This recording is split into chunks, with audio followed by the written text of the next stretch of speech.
But at 18, my mind was all over the place. I was hurt. I was somewhere that I really didn't want to be, as far as playing college basketball. And so it was just.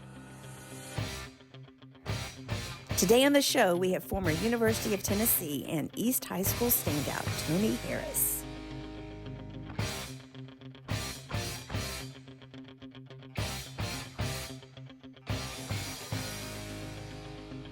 Hello, everybody. Today's guest is a graduate of East High School in Memphis, Tennessee, a 1996 state champion with East High School basketball, a 1997 McDonald's All-American, a star player of the University of Tennessee men's basketball team that had 4 consecutive 20-plus win seasons, 4 straight NCAA tournament appearances, including the 2000 Sweet 16 appearance. Please welcome to the show, Coach Tony Harris. Tony, welcome. Thank you. Thank you guys for allowing me to be on. Oh, no, thank you. Thank you very much for agreeing to do this. Absolutely. Mr. 40-piece King. She forgot to say that, Mr. 40-piece King. What do you mean 40-piece King? I'll let Tony explain that. Okay, what does that mean, Tony? You know what? It's funny, like Michael said that, because everywhere I go, people reference me. They don't even reference me as Tony anymore. They just, hey, Mr. 40-piece King. And so 40-piece King was a name. The name, of course. Someone very close to me came up with the name, and he was referencing. It was one time in high school. I don't know if it was my junior or senior year. It might have been my senior year, where I went on a string of 40-point games consecutively. So I think it was. One night it was 40 against Northside. Then the next night we played twice a week. Of course, Mike know this. I think it was like maybe a Tuesday and a Friday. Tuesday it was Northside 40, Central Friday 40. Then the following week it was like Hamilton 40, and then and this was in a AAA conference. So and then it was maybe like White Station that next Friday, that following Friday. So it was like something that was very monumental in high school basketball. I don't know if it's ever been done before. I know we've had some great scores, in the history of, but I don't know if any player ever put together a string of 4 40-point games consecutively. Wow. I am impressed. So, you learn something new every day. See there, Sandy? He didn't give me all the cliff notes. He failed in his duties on that. Tony, so Tony, let's just start with, what are you doing these days? I'm doing a lot. Let's say that. As far as my wife and I, as business goes, we have our own business, which is the Tony and Alina Harris Financial Services. We have our own financial service industry where we pretty much teach people how to save, protect, and grow their money through our various products. When you're talking about 401k rollovers, investments, retirement, college savings plans, and even life insurance with living benefits. We educate a lot of people, on that. And, it's been really, really good to us. My wife and I, we've been doing that for about 3 years now. And very instrumental since we moved back from LA. I don't know if you guys know, we lived in LA. I did know that. Yep. So now I'm currently back in, well, you can say I'm in Tennessee, but I reside in South Haven, Mississippi. That's okay. Was there a big cultural difference moving back from LA to Memphis? Was it hard to adjust? Well, not really hard to adjust. I just miss the life and the weather. Oh my God. I love the West Coast, man. I absolutely love it. When I was touring, we had 2 teams. One team did East Coast and one team did West Coast. Oh, I didn't even know that. I would cross my fingers. I was like, please let me be on the West Coast. And most of the time I was on the West Coast. So I absolutely love Cali, man. From the top all the way down to Mexicali, man. I love it, man. Weather. It's a place where it's hard to leave, Yes. You get attached to it. And so, of course, I'm always familiar. I'm born and raised in Memphis, so I didn't really need to adjust, coming back. It was just a point of adjusting my mindset and realizing. Right. So can I ask what propelled you to move back from California? Yeah. I tell everybody all the time, my wife and I, we were doing really well. She has a background in retail. My wife, she's an author. She wrote a book, A Date with God. She was in Hollywood before we got married. So we went to LA, you know, just to pursue our dreams. And when we got married, I suggested, say, hey, because I knew she loved LA. She lived there Right. before we actually got married. So I kind of surprised her, said, hey, you want to move back to LA once we got married? And she was like, yes, of course. So it was like a great dream come true for her. So we moved out there, and I was, of course, into basketball. I had my Tony Harris Basketball Academy nonprofit organization, which is now Tony Harris Basketball Institute. She was working at various boutiques on Rodeo Drive, Right. uh, Chanel. You know, you're talking about all the high end boutiques. She was working there, and so we were sort of doing our thing. But you know, God spoke to us and said, "Hey, I have a Right. work for you guys to do back in your hometown." And so we were obedient. We listened, and we moved back here, and that's when we started the rehabilitation process of trying to help people, you know, in their finances. Right. Memphis is so much crime and so much violence. People need, you know, they need solutions, they need answers. And Sure. big thing with this city is people, you know, they take from other people, and it's so much crime is because people don't know how to get their own. And that's where we navigated into the financial service industry, which we were led to do. And that's what we've been trying to do, work very closely with a lot of city officials, judges, very prominent people in the city of Memphis. And you know, we're just trying to get this city a facelift. Right. No, I think that's a lot of people need financial education in so many ways, Yeah, at all levels. yeah, Yeah. you coaching as well, right? Yeah. I'm coaching actually in the Hoop City organization, which is Mike's Miller organization. Me and Mike Miller are good friends. We go back. We used to battle in the SEC conference when I was at Tennessee and he was at Florida. So I'm very close with Mike, his wife, and his cousin, the great Ernie Kuiper, who's over the Hoop City organization. So I coach my son. He's a 6-year-old. He's like Tony Harris 2.0. Uh, So right now he's a 10-piece king, huh? but I told him, I said, you're the 10-piece prince, because he's averaging about 10 points now. He's a kindergartner. I got him playing up against first and second graders, Wow. and he's holding his own. I'm like, man, you're gonna be Tony Harris 2.0. And Oh, so that's good, man. It's very difficult to guard someone like that, man. You started you were in with the changing of the guards. So like someone like you and like the Keyron Shine, you know, and somebody that's really quick and can shoot. That's Yep. impossible for somebody to stop. You can't stop anybody like that that's really fast and can really shoot, man. So I think Right. that was you were part of that start of that era where the guards that can score, and mostly they were just distributing before you. He was like, no, Yep. I can put these numbers up on you too. So yeah, you kind of started the trend with that, man. You know, So Absolutely. I also saw when you coaching, you said you guys were going to the championship game. I don't know how that turned out. I know you said you were coaching, you Yeah. know, so And that was who I was talking about in Hoop City with my son's game. We played the championship game yesterday. We lost by 3. Uh, oh, Yeah, to a very good team, well coached team. We beat them actually 2 times this season. So you know it's hard to beat a team three yeah, times in a row. yeah. They yeah. and they added a few players, and you know hey, they won the game. Hats off to them. Much respect. Let me They just guess, at that age, it's second shots. It's second shots, rebounds, second shots, you know, second and third shots. That's what it is when you're at that age. You got it. That's exactly what it is. So Yeah. so Go ahead. let's take it way back now. Let's go back to little Tony, and we want to understand and discuss, you know, as much as who you are today, but the foundation that built you, the years that built you as a kid growing up in Memphis. And did you always want to play basketball? What we found is a lot of the people we've talked to, basketball was, or their primary sport was not the one they grew up loving. So did you love basketball? Did you always want to play it? Yeah. I always loved basketball. I always wanted to play it. I grew up in a basketball family, you can say, from my mom, my aunts, and my uncles. They were, and include my dad, you know, who passed away when I was in the 7th grade while attending Briarcrest High School. When I grew up, I was watching my uncles, so they pretty much inspired me. They won multiple state championships at East High School.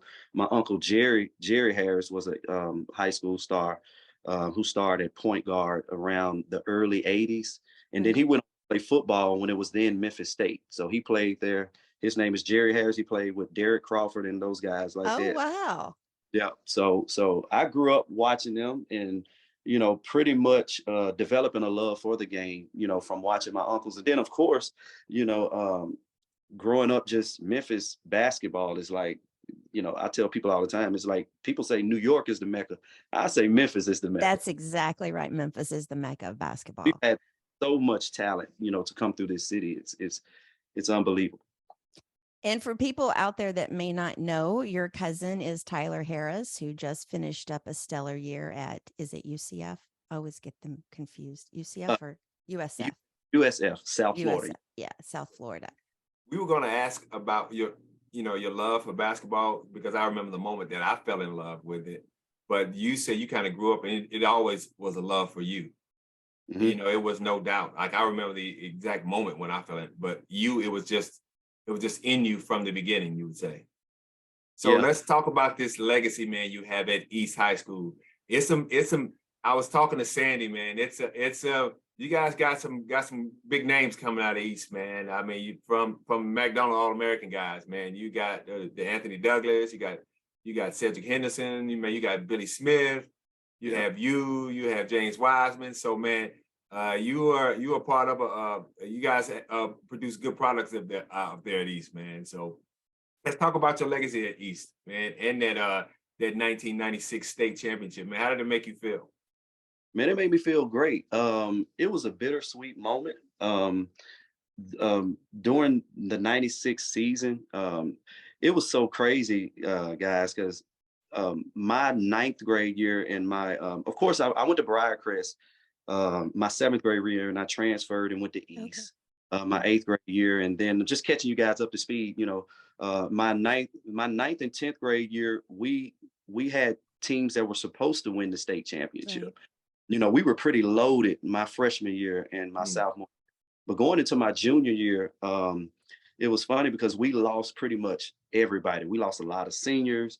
We lost just a lot of good players. And so going into my junior year, we had a lot of guys who were playing junior varsity. And Mike, we reference them as B team players. So we had a lot of B players who were now eventually A players. They weren't really ready, but they were kind of forced to throw in the fire because we didn't have anything else. You know what I'm Right. saying? Those guys had to come in and get accustomed. So the commercial appeal, I can remember vividly that they had us ranked like number 10, in Wow. the not just in the state, but in the city of Memphis. So of course, I took a big offense to that. I'm like, come on, Sure. how y'all gonna rank us? And I knew why they did it, but it was a year that I really, really, had to prove myself. I was coming off a great year as a sophomore. I think I was averaging maybe like 15, 16 points. And so I just remember talking to Coach Mosby, at that time. And I was telling them, hey, I understand, my role as far as scoring is going to have to increase. And so, because I don't have the same supporting cast that I had the previous 2 years. And so that's when the mentality sort of clicked, Michael, that because I was always, a pure point guard, pretty much, believe it or not, until then, because I played AAU with Corey Bradford, Robert O'Kelly, Snap Hunter, all those You didn't guys. have So to do much. I didn't have to do much, Right. one of those guys I can fit in and play with anybody. I was a great distributor. I can put it in the hole too, but going into my 11th grade year, I really had to take control, of the scoring. And so that's when I increased my scoring at least like double digits. I ended up averaging like 28 points, for my junior year, and maybe like 7 assists, and which eventually led us to winning the state championship. But during that year, I had a close cousin who was pretty much next in line to be like the next great high school All-American. And he ended up passing away from gun violence, Wow. after a game. It was a home game we had against Central, and he passed away. But, I say it was bittersweet because it was bitter that he passed away, but, it was sweet in the fact that I used that as motivation to carry on throughout the rest of the season to lead that East High School basketball team to a championship. I was going to ask that. Did you use that as motivation? Most Yeah. athletes like yourself will take that and use that as fuel. Um, Yes. Go ahead, so Sandy.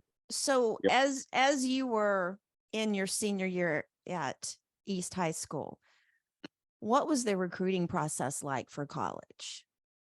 Man, Or, it was or when did the recruiters start calling? Was it oh like your freshman, fresh. sophomore year, freshman year? Yeah, this is crazy because this is funny. I when I came to East, I transferred.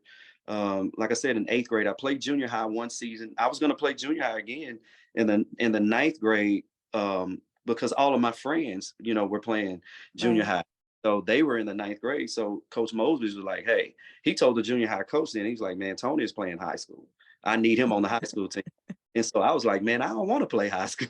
I want to play junior. I want to be with my friends." So I was kind of forced into that situation where, I played high school. So my first game, um, I was playing junior varsity. So he had me pretty much playing split. Mhm. So what split means, Sandy, is you're playing both junior varsity and varsity. Right. And so they put me on junior varsity so I can get reps and play and get some experience. So of course, when the high school games come, I would be ready to play. So in my mind, I was like, I'm playing against in AAU ball. I'm playing against the toughest guys in the country. I'm playing against Khalid El Amin, Baron Davis, Lamar Odom, Shane Battier. I'm playing these guys, Wow. and we're sticking it to them. And so, and and in my mindset, I was like, okay, I'm gonna kill JV. So we played Melrose. I'm sorry, Mike. We played Melrose. You don't have to be sorry. So of course, that was my first game. It was going to be my first. So I had to play split. I had to play JV at 4 o'clock, then come back at Oh 7. my God. Yeah. So JV, went out there, played Melrose. I hit 40 points first game ever, JV. And so after the game, I hear the assistant coach, because the high school team is getting ready to come over. They're getting ready to commute to Melrose. And he's like, "Hey, coach, man, this kid just hit 40 points. He Man, what you gonna do with him tonight?" Because they didn't have plans to play me. And Yeah. so he was like, Oh, "Really?" He was like, "Okay, well, we're gonna see what he do when I'm gonna put him in. I'm gonna let him go and get some runs tonight." So make a long story short, we played Melrose in the varsity game that night. And I didn't play the first quarter, got in the second quarter, but ended up leading the team in scoring as a ninth grader, as a freshman, with wow. 20 points a game and the victory. That You that wanted you wanted to put that victory out there. You wanted to make sure I knew you had. Over the Golden Wildcats, might I add. Over the Golden You want to make sure it's okay. It's okay. so let's talk about that recruiting process though. You said it started in your freshman year, and what was it like as you got into your senior year? Yeah, it was great.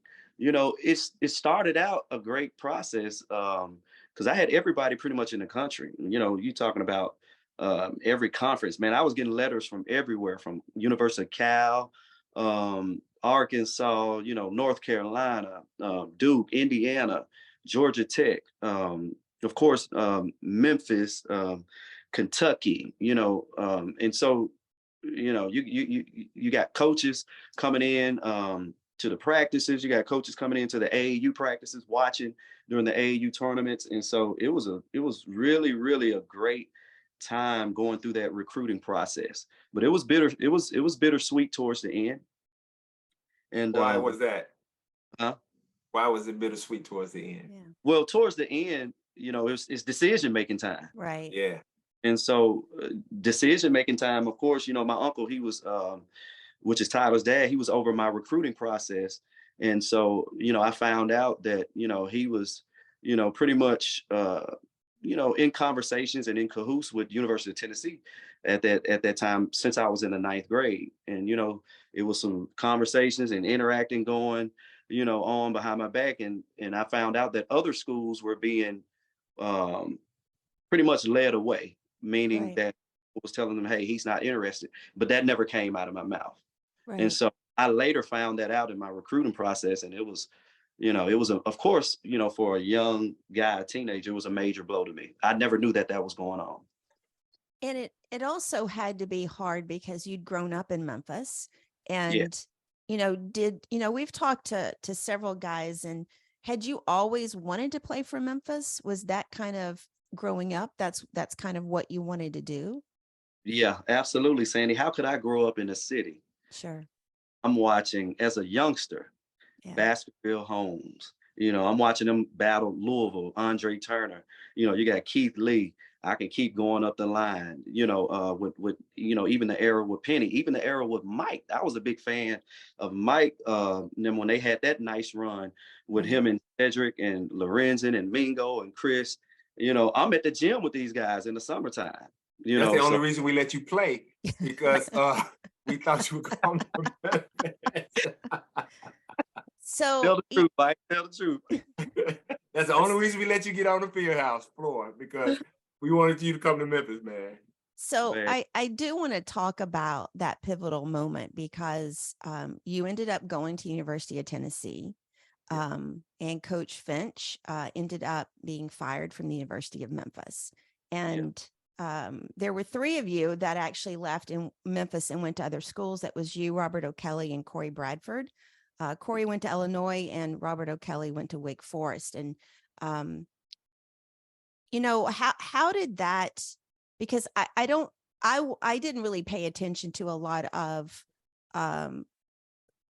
the conversations in Memphis at the time. I was in grad school, and I knew who you were. And, once you went to UT, it didn't matter to me. I mean, I was, I didn't know you, but for you as a young man, how did that affect you? That obviously Memphis was the people, the fans were not that happy about you, especially going to UT, and just how was that transition into, that next phase of your life?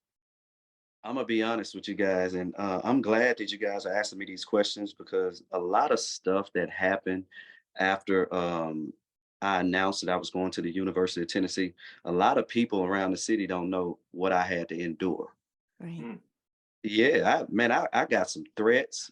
I remember times when I was going to Kroger with my grandfather, because of course I was raised by my grandparents in Binghamton. So I used to go to the grocery store, and this guy comes out, and he was like, hey Harris. And I looked up, I didn't know the guy. He was like, man, you should have chose Memphis. And my grandfather got so mad, he got pissed. And so him and the guy got in an arguing match right there in the parking Right. lot program. I'm like, I'm trying to calm my grandfather down and, just tell him, like, don't worry about it. Don't worry about it. And I would even tell him half the stuff that I went through, because I knew, that would really, really upset him. And so, it was a lot of people that didn't know my story, that didn't know how that decision came upon, and so came about rather. And so I had to go through a lot. I took a lot of scrutiny. I took a lot of opposition, whatever you want to call it. And Right. but I was a strong kid. You know, was raised. I give shout out to my grandparents, the late Jesse and Randolph Harris. They raised me well. They raised me to be tough. They raised me to treat everyone with love and respect. And so I just continued to walk in love, and just let everything play out. But going through that process, it took me, as a more older and mature man now, it Right. took you know a long time to forgive and to heal, from that. So I went through a lot, mentally, you know, and so yeah, it definitely took a toll mentally, because I was sort of like the kid that everyone loved growing up in Memphis, to being the most loved to the most hated in a Right. blink. And That's right. so at 17 years old and 18 years old, that was a hard pill for me to swallow, of I course. was going to say that at that age, did you know about the recruiting process while you were at Tennessee, or did you find out afterwards, after you were gone and after you I were? found I had a hunch during the recruiting process, because um, man, Coach Finch, he visited me at my house, had a home visit with him, Nolan Richardson, Roy Williams when he was at Kansas. And I noticed, and I started noticing then my senior year, I was like, my uncle, he was in the meetings, but he was unattentive. He was real rude. But all of a sudden, University of Tennessee comes in, Kevin O'Neill, he's all excited, he's engaged. So that right there struck up a red flag in my mind. Just think now, I'm only 17 years old. So, I'm Right. trying decipher and discern, why this is happening, why that is happening. You know what I'm saying? So um, after that, when I made the decision after my freshman year, that's when I had solid, concrete evidence because I was out eating after one of my games with one of my former teammates, Brandon Warden, and we were they had this strip on campus where all the students used to eat, and we was there, and this guy come in. I'll never forget it. He had a suit on, real clean cut guy, and he was like, "Hey, Tony Harris," and I was like, "Yeah." So he shook my hand, and he was like, "Man, it took a lot to get you here," and so my antennas went up, and Brandon Wharton looked at me. He was like, man, he looked at me with a look with his eyes open, like, what does that mean? So, of course, my curiosity started roaming. I said, hey, man, let me ask you a question. I said, what do you mean it took a lot to get me here? And he was like, oh, you don't know? I was like, nah. He was like, man, look, we paid your uncle $350,000, to get you to University of Tennessee. And that's Oh, when my heart just dropped to my feet. And I was like, man, Oh, wow. my I did intuition. not know the amount. Wow. Not, I'm not talking about the amount, but that's a lot to take in. I mean, It like I said, you're a is. kid, You're a um, kid, and like you said, you went from the city loving you to the city hating you. Yeah. And what was your relationship with your uncle after that? Because that had to be hard. Your father had died when you were what, in seventh grade, you said? Yeah. And and then here's your uncle who had been kind of that father figure. What was the relationship like after that? Yeah, well, I wouldn't say he was like a father figure, but Okay, he played a part in my development as a basketball player. right, Let's because he coached me right, AAU, so I give him that credit. But after that, of course, I felt betrayed. I felt sure, hurt. You know, um, I had all types of mixed emotions. Running. I was 18 years old, so you can imagine the thoughts that I was having. You know, sure. I'm 44 years old now, but of course I wouldn't have those same thoughts. But at 18, my mind was all over the place. I was hurt. I was somewhere that I really didn't want to be. As far as playing college basketball, and so it was just, it was an uncomfortable situation that I was trying to make the best out of at the moment. Let's say that. And so, It's funny, man, that you said that. I didn't mean to interrupt, but I was going originally. I was originally signed to go to Tennessee, but then I ended up going to Shelby State. Even yeah, after Shelby State, I was going to go to Tennessee, but they changed coaches. They changed coaches to Kevin O'Neill, and that's why I decided not to go to Tennessee, man. So yeah. that's a great thing into our next thing we wanted to talk about, man. So I know, where were you? How did you get yourself back mentally, man? Like, look, I'm just mhm, gonna make the best out of this, because players today would have probably just transferred or did what they wanted to do. What Yeah. made you decide to stay and just stick it out? You know what? Because I was like, and I had a lot of people reaching out, and that's another thing too, Mike. That you said. Let me answer this before I answer your Yeah. question. Um, and great move by not going to Tennessee when Kevin O'Neill was there, because if you notice, Kevin O'Neill's style of play wasn't conducive to my style of play. Not at all. Yeah, Yeah. and so it doesn't make sense. That's why it didn't make sense to a lot of people. Why is he going here and playing for this guy where he's just a defensive minded guy, and he doesn't really let his guards get off and play their style of play. So that was one thing. But yeah, to answer your question, what was that you asked me? About why did you stay? What made you stay, and what made you just like, look, I'm gonna go ahead and Oh tough it out? yeah, because transferring back then wasn't big like it is now. right. Yeah. It wasn't, they got the portal, they got all these things. I'm like, man, these kids, they're just, if coach holler at them, they're gonna transfer. So That's right. That's right. it was, we were just a different breed, back then. I feel like, well, hey, I'm just gonna make the best of this situation. I feel like I could always make the NBA, and which was my ultimate goal back then. Um, and so I started thinking like, hey, it doesn't matter where you're at, just make the best out of the situation. And so that was my thought process during the time, even though I didn't want to be there, you know. And then I just felt like I didn't have enough people, that were in my corner to say, hey, if you don't want to be here, you don't have to be here. You can come back home. You can train, things of that Right. nature. Um, and I just stuck it out, man. Um, let's talk about, looking back now, and I when I did my research, Mike I don't think you did you go into the NBA draft after college? Yes, I did. Yes, I did. I participated in the NBA combine that was in Phoenix, Arizona. Yep, and ended up doing really well. Doing really well, won the championship. My story, I can write a book. We ended up winning the championship. I led the team in scoring and assists and Right. still drafted. So let's look at this though. My natural question is, if you had been at a different school that played to your strengths, Hmm. would that have possibly put you in a better position in the draft? Absolutely. I honestly feel like that. I definitely feel like that. I've had this conversation on many occasions before, and I definitely think that wherever a kid goes, that decision, coming from high school, entering college, Mhm. is the most important decision of their life at that moment. And Right. so, moment, I knew after about two years, I made it. It was a mistake. Well, I knew it from the jump, but really it was solidified. After a few years. But yes, you do have to play. Um, where if you're an athlete coming out of high school, you do have to play somewhere where it's going to be conducive to your style of play.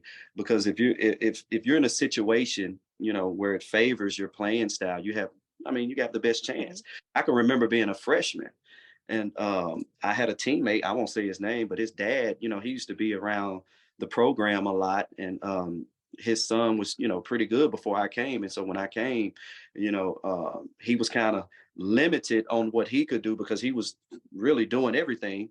And so when I came in, like my first 5 or 6 games was like 22-7, 21-8, 23.6 assists. And so he went into the office and told the coaches, hey, I know you're not going to let this freshman come in and just do what he wants to do. And so because of that, I started, being called into the office with the coaches and was like, hey, Tony, can you just stop shooting the ball a little bit? I'm like, really? Wow. Wow. Wow. And we were winning. Wow. So yeah, Wow.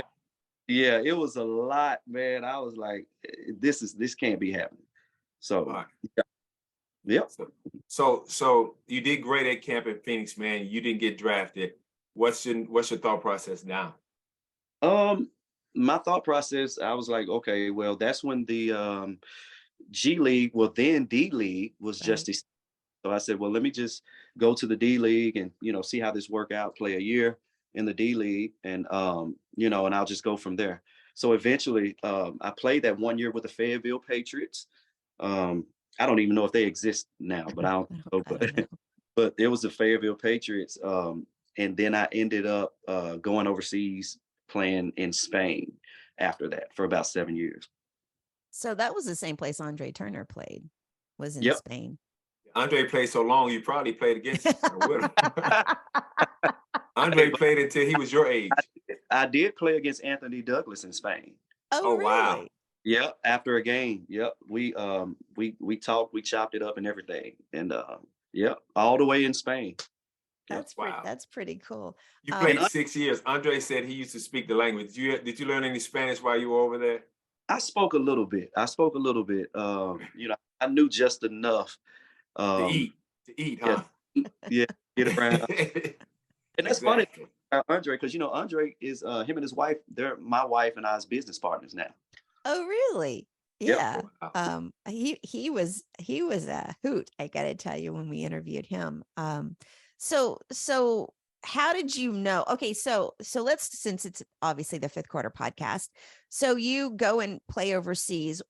Did you have a plan then as to what you were going to do after basketball ended? Or was that even a thought process? That wasn't even a thought process. I didn't have a plan. I didn't know what I was going to do when I came back home. And so because of that, it became a frustrating, a long journey for me after that. After my playing career. And I think that's where a lot of players um they fall at, or they're not successful at, is they don't have a plan B, Right. because one thing about it, you're not going to be able to play basketball forever. So You know, you got to find out what it is that you're good at. And so basketball to me goes hand in hand with so many things. Mhm. Basketball goes hand in hand with what I'm doing now. I have a financial firm where I have junior brokers, you know, up under me who I have to lead. You know, I'm used to Right. leading. That's what I did on the basketball floor, you know. So it's things that I do now, that if it weren't for basketball, I wouldn't be the leader and the person that I am now. But I definitely had to go through a lot and struggle and to get to where I am today, to really find out what's my niche. Okay, how am I going to reinvent myself? You know, what's the evolution of Tony Harris is going to look like? And so that's one of the biggest things that I'm into now, is also helping retired athletes. You got a lot of guys who were great in the city of Memphis, but they're left in limbo after their career is over with. Yeah. Yeah, you described how your skills translated into what you do now. You know, me and Sandy, we talk about that all the time. I Mhm. like how some players don't know how to make that transition. Yeah. How long did it take you? You know, what I mean, did you like, well, I can do this, I can lead. You know, I did this, or I did that, and that's what really the fifth quarter is about, and about change and being able to adapt to change and how well you adapt to it. I mean, what was the process? What was your fifth quarter moment when you knew it was actually over? You know, I know Sandy asked you, like, what did you have a plan B? But when did you know it was over? Like, oh yeah, it's over now. Yeah. Um, as far as basketball is concerned, Yes. yeah, probably excuse me, 2007. I knew it was over. You know, I had surgery on my right knee, on my right ankle. I didn't have the same speed that I once had. You know, it took away from my game, so I had to play a little bit more conservative. So I had to play, of course, you know, I had to readjust my game, play smarter, but I wasn't as effective, you know, because my speed, you know, and my quickness and being able to separate and create my own shot, you know, has always been a strength for me. And so when that was taken away from me, I was like, okay, I don't know how long I'm going to be able to do this, you Mhm. know. And that's when I realized it in 2007. And that's when I said, hey, okay, now it's time for me to start thinking about what I want to do next. In 2008, I came back home and I had about 36 more hours to complete at the University of Tennessee. I enrolled in the spring and graduated that December. Congratulations. Thank you. Thank you. All right, Sandy, you go ahead. You got it. We're still working on our co-hosting thing going on here. Okay, so when did you so you come home and you finish school. Did you have a period of adjustment where you were down, depressed, you missed basketball, you did you have a support system? Like what was that period of time, that transition period for you? Um, yeah, and unfortunately, I really didn't have a support system. My grandfather had passed away. My grandmother, she was still living probably about to 2012, and of course, she supported me. But people who were once in my circle, and I'm sure Michael can relate to this, they weren't in my circle anymore because I wasn't playing on TV, and you know, and I wasn't doing what I was doing in basketball. So I got into the school system. You know, I was teaching at a charter school. Um, I was that's when I started to What were you you know, teaching? What were you teaching? well, I taught in the charter school. I taught math and PE, and then I Okay. kind of navigated away from the math after the first. And then I just said, you know what, let me do PE, and then that's when I started. That was the birth of Tony Harris Basketball Academy, where I started training kids, and I opened up my 501c3 nonprofit organization. And so, even though I was doing that, Sandy, Mike, I wasn't happy, you know, because I was like, my life is still not what it should be, you know, What did from what what it did should. you what did you think it should be at that moment, at that At, time in your life? at that moment, I was like, man, I should have been, you know, a veteran in the NBA, you know, making X amount of money, you know, living, you know, on one of the coasts with a beach house or something like that, um, you know, and just, you know, pretty much doing what I wanted to do and living on my own terms and on my own means. But you know, it didn't. So now I was in survival mode, and so and I felt it. I was in survival mode, and so every day, you know, it was just a challenge. for me to get up and do what I didn't even want to go to work. Yeah, I didn't want the I've been only through it.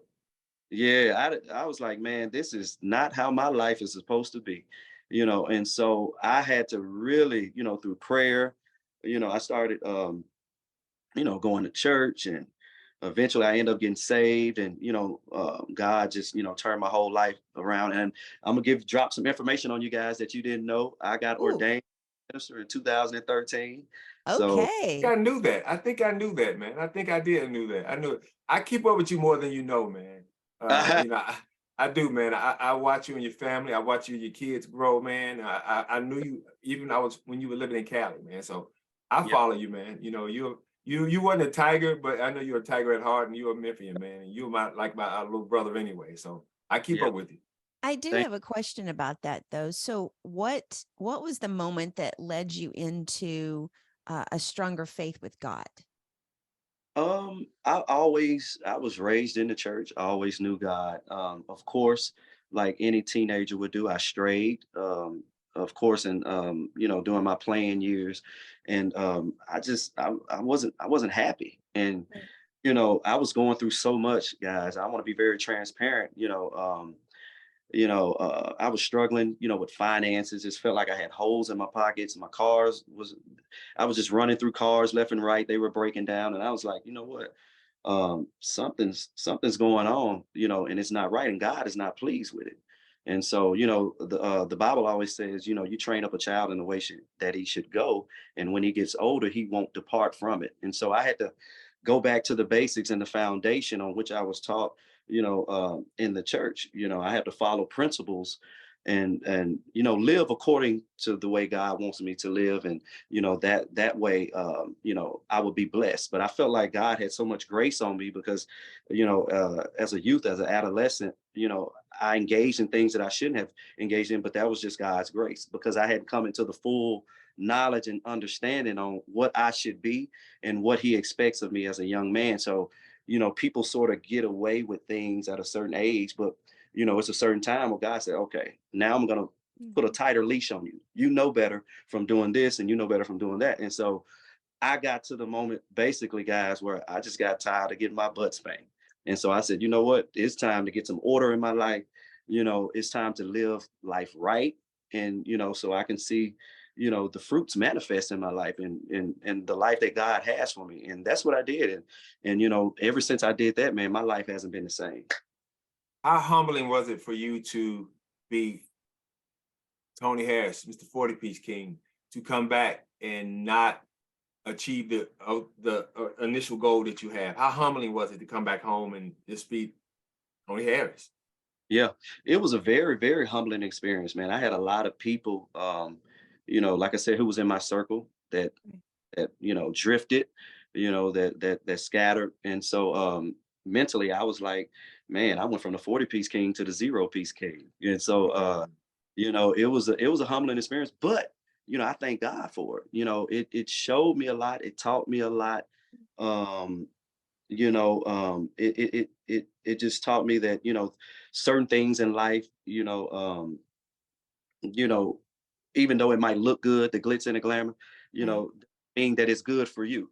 I think about how many guys, from Memphis that, went to the league and don't have anything to show for, or, who have passed away, who have Right. lost their mind, things like this. So I just thank God, that, he didn't allow me, because I wouldn't be the person that I was today if it hadn't been for God.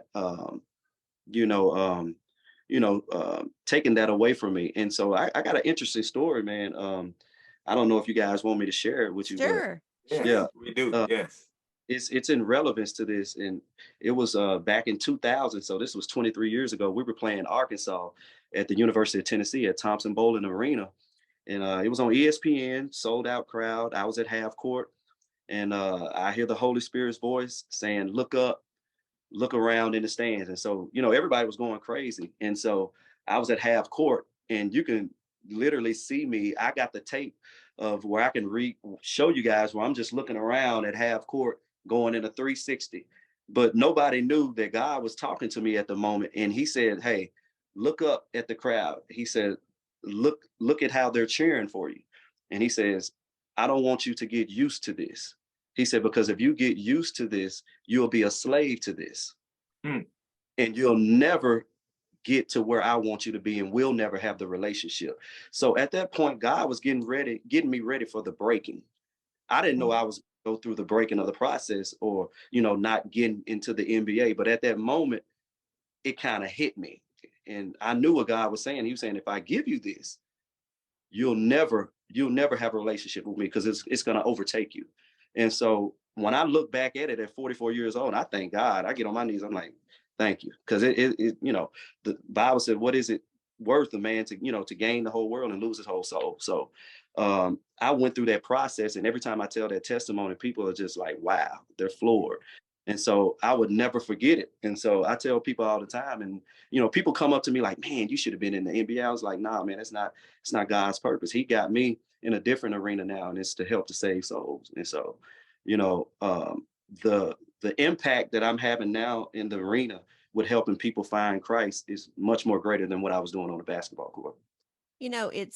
I always laugh when you hear those stories of people coming up to people and going, oh, you should be in the NBA.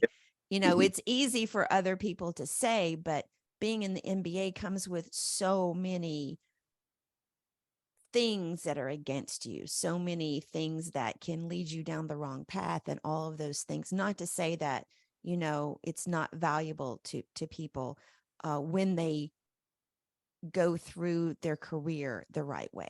Right. I do think, Mike and I have talked about this a lot, is that, tough times in our lives, when things didn't go right, they really make a person. And it may not be something. I spent 16 years in Houston, and a Mhm. lot of those years were the worst years of my life. Yeah. And it's people have asked me, are you thankful that you lived in Houston? And that's a hard question to answer, Yeah. because if I could have avoided those bad years, I would gladly do that. But I also recognize how they've made me a stronger person today. Yeah. And I wouldn't be here with you right now on this podcast if it weren't for those bad years. Um, so let's talk about, that process. When did you find basketball as a coach? Mhm. Um, Probably when I started the Tony Harris Basketball Academy, which was the Tony Harris Basketball Institute. God had given me a vision, and He wanted me to help the youth. And so I started that academy. I was just started training kids out and started doing after school programs, at Second Baptist Church, which was located on Walnut Grove. Mm-hmm. And so I started developing a passion for it, because it was just the impartation piece for me, not just giving them, sharing my gift of basketball and my knowledge with them, but also sharing, the gospel of Christ with them too. So I knew, a lot of people at that time, they started doing basketball, they started doing a lot of training kids, but, mine had a different element to it. And so I said, well, this here, it still allows me to continue to stay affiliated with basketball. I love coaching. So I ended up getting the opportunity to go back to East High School. I don't know if you guys knew that, but I I did coached. know that. Yeah, in 2012, and in my first year back, we won a state championship in that one year in 2012. Wow. Yeah, and so Now, that's what I. I'm glad to see you passing down the knowledge, man. Yep. As Sandy said, I know your cousin is Tyler, and what advice did you give him, man, moving forward? Now, he's still in the thick of it. Right now, he's probably in the third quarter of his life, of his basketball career. So, Yeah. if he's lucky, he'll play. He just graduated. He'll play Yep. 5 to 7 more years if he's lucky. What Right. advice have you told him about that? Well, I really haven't gotten, you know, to talk to Tyler in that, and as far as in that way after basketball, because um, he's where I was. He's thinking right. that he's lucrative, career, and and not to say that he's not, but it's going to be different. He didn't get drafted. So now he's got to think about, options that he wants to do. I was conversing with him all throughout, his seasons when he was at Memphis and at South Florida. And so last time I talked to him, I just, I told him, hey, do what makes you happy. And that's when he was at Memphis and when he decided to transfer, to South Florida. So I talked to him a little bit, in South Florida when he was there, but I haven't had the chance to talk to him after the season since the season's been over. And so I've been trying to, give him his space. I know he's been busy working out, trying to see which way he wants to go. I think from what I heard, he's probably going to try to take the overseas route. Right. So, it was interesting this morning. I was reading an article by Jason Muntz with the Commercial Appeal, and he had done an interview with Caleb Mills, who's just transferred to Memphis and is on the team now. And it was interesting because in the article, Caleb talked about, he said, I've been playing basketball for 14 years now. I only have maybe 15 years left. And he said, after that, I've got a whole other life to live. And I've just got to figure out what that's going to be. I think that's a good approach, but it's difficult. And how do you talk to the kids now that are in high school, that are thinking about college and beyond that, who all have hopes, obviously, of playing in the NBA, but not all of them are ever going to get there? Right. Well, it's funny that you said that because I was talking to a group of kids not too long ago, student athletes, and their mindset at 17 years old, 18 years old, right before they're entering college is they think whatever sport that they're playing, they think that that's just it, that there's not life after that. That's right. I was one of those guys too. And so I really think, with my wife and I's financial firm, that's where we come in and we try to help, a lot of these student athletes to learn about money, how money works, Right. learn about life insurance, how you can grow money and you grow your retirement through life insurance products.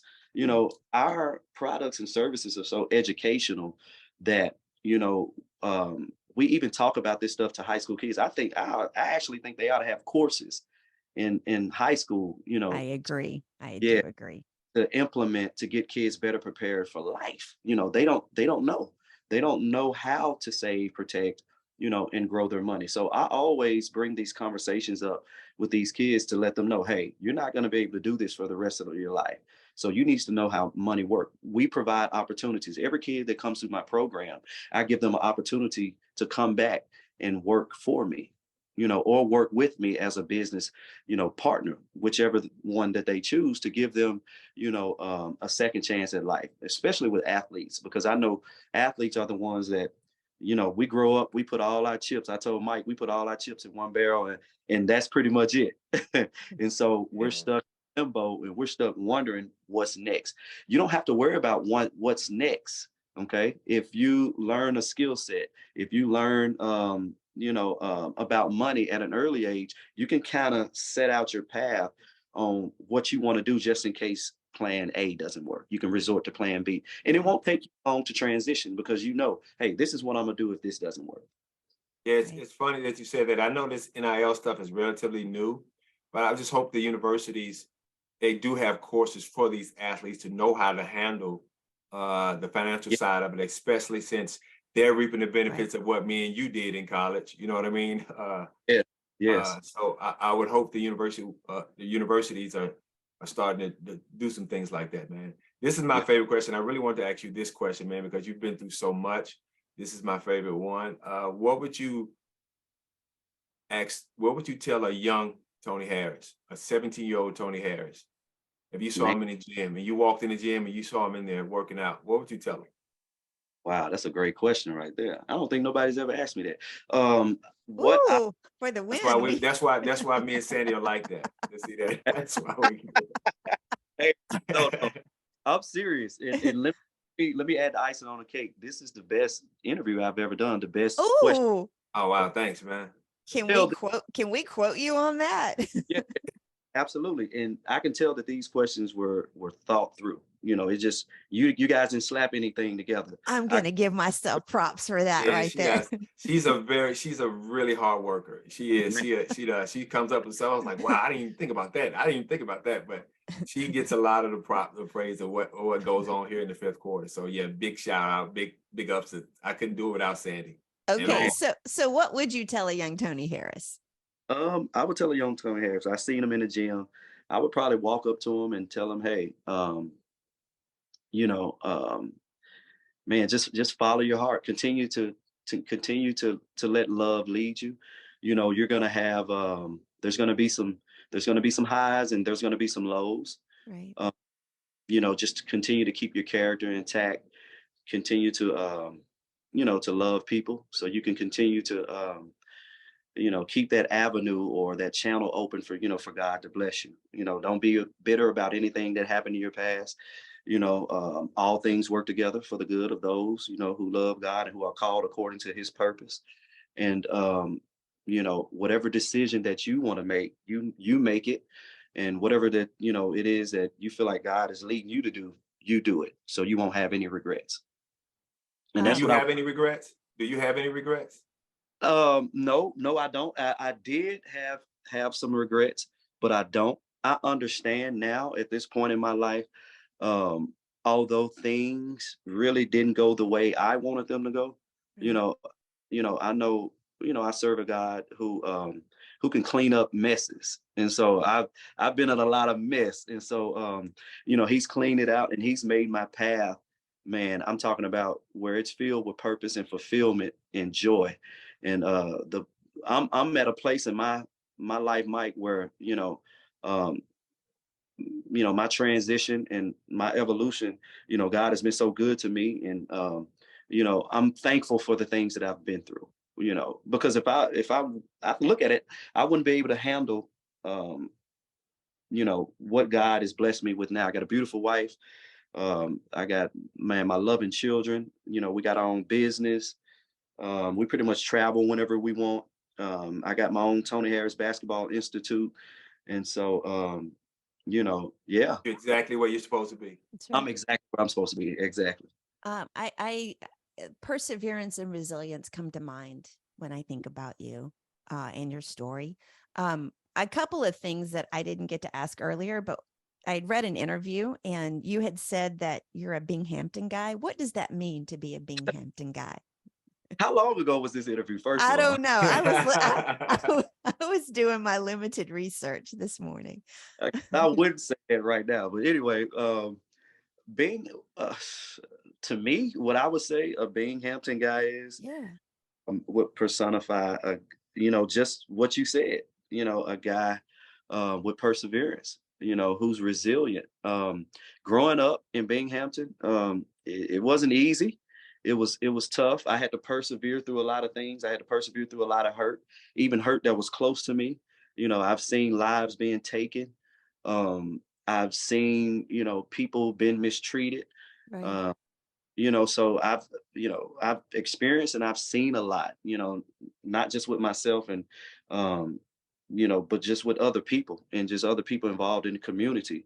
And so that's one of the major reasons why I want to reach back out, to my community. I want to be that pillar of help. But Binghamton, it pretty much it made me, who I am today. Because without the trials and the tribulations, you know, you can't be that strong person. I can't be that strong person for That's my right. wife and my kids, or for those kids that I mentor, in my organization. So I had to go through it. I don't know a person that's in a position of leadership and who's leading who hasn't been through anything. You know, Exactly. if he hasn't been through anything, I don't want him leading me or her. You know, Exactly. I Exactly. want somebody who's That's right. been through fire and who's been tested, leading me. That I always found it interesting about Dr. King, and he talked one time about he was not a perfect man, Yeah, but he felt that being imperfect allowed him to speak to everybody, yeah. and led with that. And I always found that quite fascinating. What do you think is your biggest value to others now? Wow, another great question, Sandy. You just keep coming. I have a fun one I'm going to ask in a second. Oh man, let me break. Hold up. My biggest value. That you Hmm, have that your biggest value to others, like what is the value that you have to offer others? Because a lot of people, I've worked with thousands of people who have been unemployed. They've had college degrees, they've had master's degrees, PhDs, and they got laid off from work, and they felt that when they lost their job, they lost their value. And yeah. I think that a lot of people get in situations where they think they don't have value to others. And so I've Mhm. always wanted to ask that. So we include that question in every interview. So what do you think your value is to others now? I think it's two things. One, I think is love, and number two, I think it's time. And the reason why I say is love because a lot of people, believe it or not, guys, they don't. A lot of people don't feel loved. You You're know, exactly so right. yeah. So if they don't feel loved, then they don't feel like they're have any sense of value. You Right. know, to themselves, to their spouse, or whoever.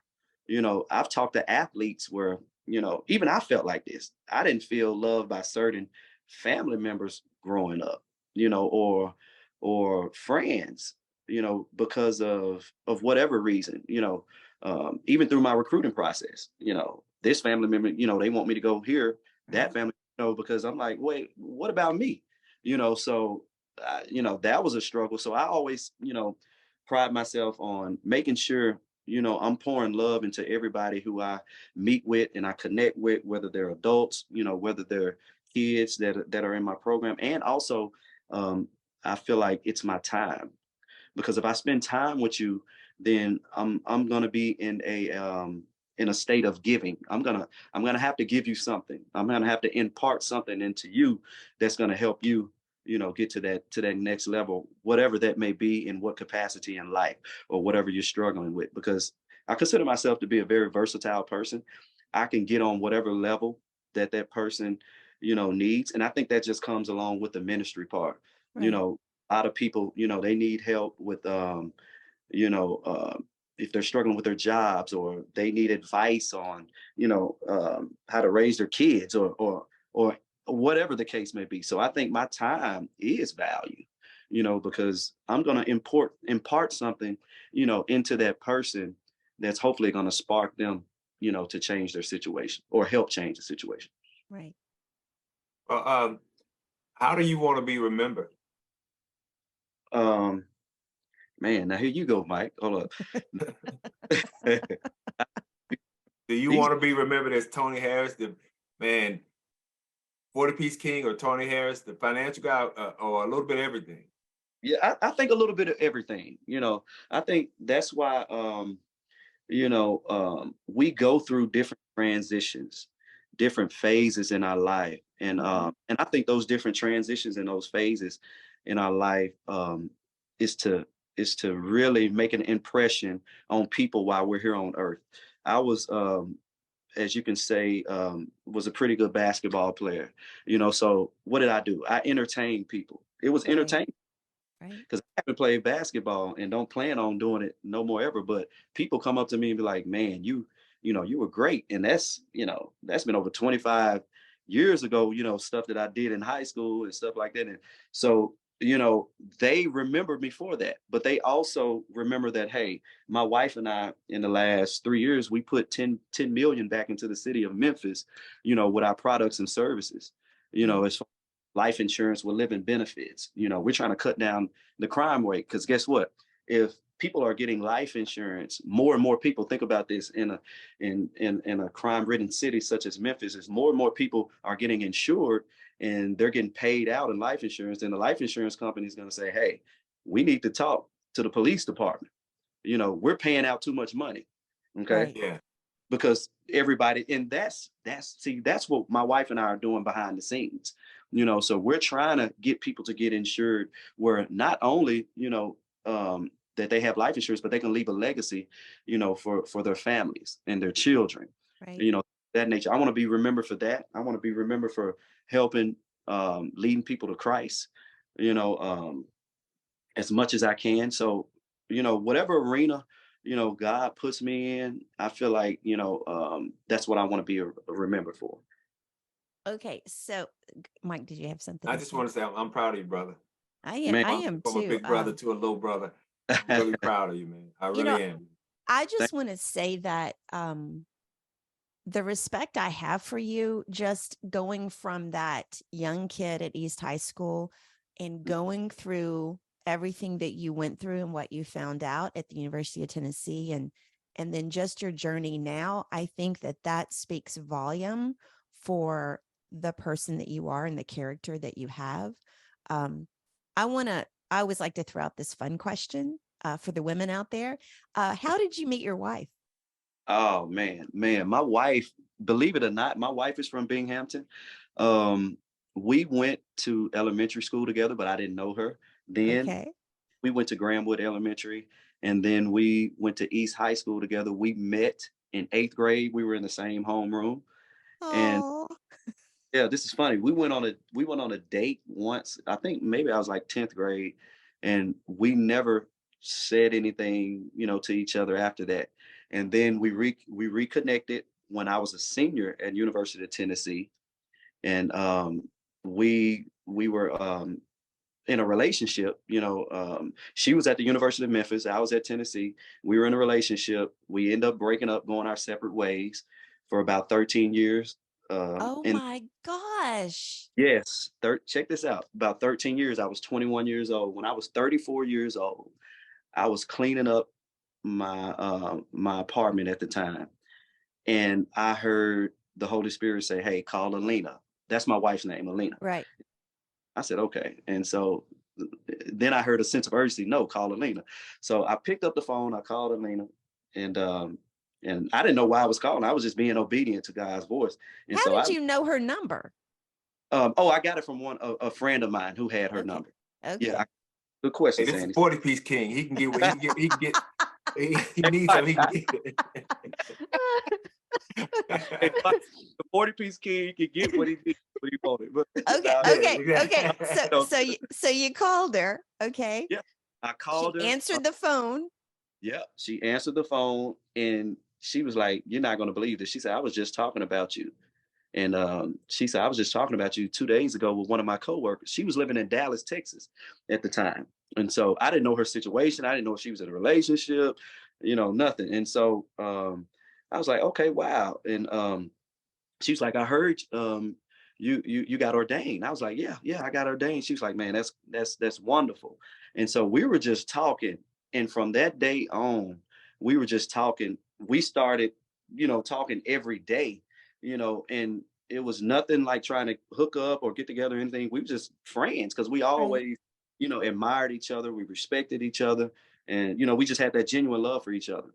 And hey, ended up a year later, I ended up getting married. I proposed to her, and I didn't know, but God, he set me up. He was behind the scenes the whole time, and he had Wow. had my wife for me. I think I love those stories. I got to say the funniest one was Andre Turner. When I asked him, his face got all red. Um, 13 years, man. That I is know. that is absolutely amazing.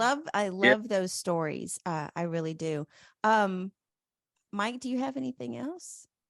No, I mean, this is very enjoyable, man. I'm really It glad has. I'm really glad I had a chance. I knew your story. I knew Yeah. pretty much everything about you, you Yeah. know, and I'm glad you got a chance to share your story to everybody, man. So I'm looking forward to putting it out there. Oh, Man. I actually do have another question. So now when do people recognize you in Memphis? Do they show love? Is Oh, it yes. Everywhere I go, it's they should, it's like the prodigal son. Because I came on the Keith Easterwood video podcast maybe when I was in LA, when my wife and I was living in LA, and I talked about this story, with me, why I went to the University of Tennessee. So after I came out with that story, it shed light on a whole lot of sure? people that Yeah. they did. So they kind of looked at me different, like, "Oh man, we didn't know you wanted to come to Memphis. We didn't know your story." And so after that, we go to restaurants. People are are just giving us food for free. Wow. You know, oh yeah, it's like my wife. It's not like being getting love from Memphis, and they call you Oh, by man. your whole name. They Right. call you Tony Harris. They don't call you like Tony. Like when I come home, they're like Michael Wilson. And I'm like, man, it's not. I Exactly. think that's a Southern thing. Yeah. I just want to say for the people that are not watching us on this the episode on YouTube that Tony actually has on a blue shirt from Memphis. He does have a Grizzlies hat on, but I love you. I really do. This has been a really enjoyable conversation. Love talking with you. We're gonna go on to the end part that we're still working on our co-hosting skills, as I said. As we come to the end of this episode of the Fifth Quarter Podcast, our conversation with Tony reminds us of the inevitability of change in life. For athletes, learning to adapt after their competitive careers end is essential, and Tony's journey exemplifies the resilience needed to thrive in the face of change. And as Serena Williams wisely put it, change is not just a part of life in sports. It's the heartbeat that drives us to greatness. So let's embrace change, celebrate the journey, and keep pushing forward with unwavering determination. Tony, 40-piece King, thank you so much for being on the show, man. Man, thank you guys for having me. I enjoyed it. Thank you for joining us on this episode of the Fifth Quarter Podcast with our guest, Tony Harris. You can find Coach Harris on social media, on Instagram at TonyHarris_14 and on Twitter at T_Harris_14. Tony, you want to give a shout out to your website? Do you have a website? Yes. Guys, you can go to my website, Tony and Alina Harris Financial Services. If you want to reach me for all of your life insurance or in any needs that you need, we will cover them. We have a full running financial service firm. If you're looking for 401k rollovers, if you're looking for college savings plans, retirement, investments, I am the guy to help you. Let me give you an assist, but in a different arena. Oh, wow. I like that. You came up with that. I like do too. that. I love that. Off the top. And then the Hoop City basketball, is that the other one? Yes. Okay. I coach for Hoop City basketball. Okay. Yep. So we'll put, if you love this show and our guests, you can support us by following the show on Apple, Spotify, and subscribing to our YouTube channel. All the links will be in our show notes, and you can find them on our website at fifthquarterpodcast.com, and that's 5thquarterpodcast.com. We'll have all of Tony's links in there as well. Until next time, remember, change is our ally, and it paves the way for greatness. Stay inspired. Have a great rest of the week. Until next time.